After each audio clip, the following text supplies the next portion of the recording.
मिळाली होती की आपले भंडारा हद्दीमध्ये एक NDPS घेऊन जाणारा एक गाडी जात आहे अशी एक सूचना मिळाली होती। त्या सूचनावर आम्ही भंडारा पोलीसची एक टीम, भंडारा सिटी पोलीसची एक टीमनी त्याच्यावर कारवाई केली।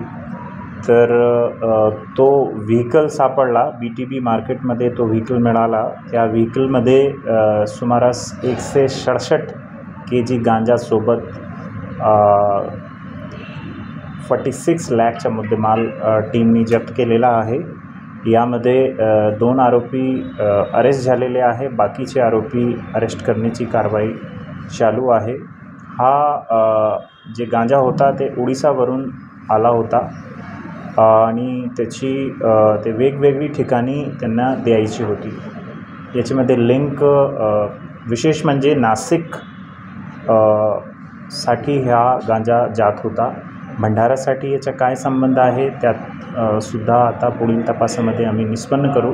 जे काही पेडलर भंडारा, नाशिक किंवा पुणेचे आहे याच्यामध्ये सहभागी त्यांना पुढील तपासामध्ये निष्पन्न करून आम्ही कारवाई करणार आहे।